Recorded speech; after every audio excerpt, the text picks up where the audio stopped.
私は店長のこと好きですけどね。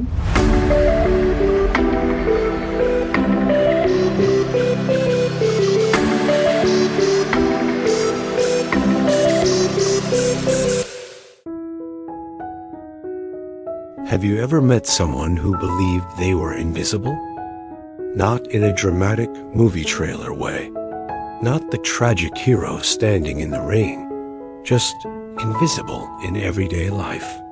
The kind of person who keeps things running, fixes what's broken, locks the door last, and turns off the lights without anyone noticing. That's Kevin. Kevin manages a small convenience store. Middle-aged, polite, predictable. The type of man who knows exactly how many bottles of milk expire on Thursday, and which regular customer prefers exact change. His life isn't chaotic. It's orderly, stable, quiet. And if you ask society, stable and quiet rarely gets applause. Now enter Sakai. She's young, fresh out of university, energetic in that slightly awkward way that only honest people can be. She misplaces receipts, laughs too loudly sometimes, and apologizes more than necessary. She is still learning how the world works. Kevin notices that, but he never crosses a line. He keeps things professional. He trains her when needed, corrects gently, helps without making it obvious, not because he expects anything in return, but because that's who he is. And here's where the film does something subtle yet powerful. It shows us that kindness without agenda is rare.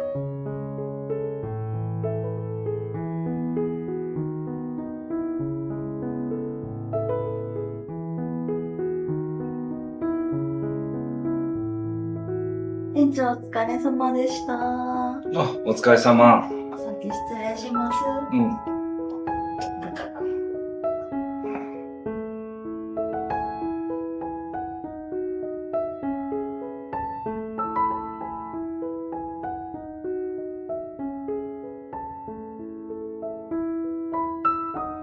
じゃあ帰りますね。お疲れ様でした。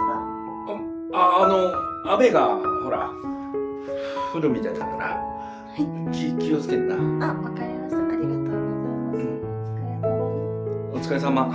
疲れ様。One rainy evening, Sakai finishes her shift and steps outside, only to be trapped by a sudden downpour. She runs back in, slightly drenched. どうした？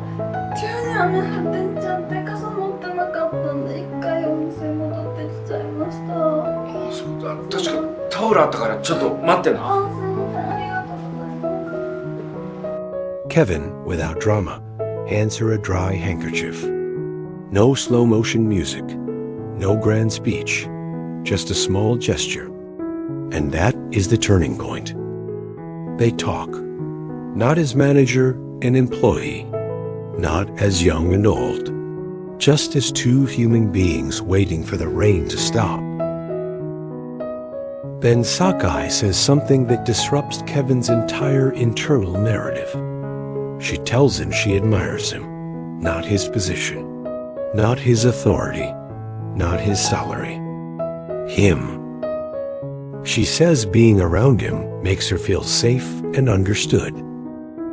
And Kevin freezes, because no one has ever framed him that way before. For years, Kevin believed his value was limited to utility. He thought he was background noise in other people's lives. And suddenly, someone sees depth where he only saw routine. So he asks himself the question many of us secretly ask. Why me? But beneath that is a more uncomfortable question. Have I underestimated myself all these years? This film isn't about age gap drama. It's not about scandal. It's about perception, about how we measure worth. Kevin wasn't trying to impress Sakai. He wasn't performing generosity. He wasn't seeking validation. I appreciate how this film refuses to judge. It doesn't label the situation as right or wrong. It simply observes human complexity with empathy. It understands that admiration can exist without manipulation, that feelings can emerge from respect rather than impulse. So the next time you wonder, why would someone notice me? Consider flipping the question. What if you've been quietly building qualities that the world values more than you realize? What if you are someone's emotional safe place and don't even know it? And what if the real story isn't about being chosen, but about finally choosing to see your own worth? That's not just cinema. That's personal development disguised as a rainy evening conversation. And sometimes, those are the stories that stay with us the longest.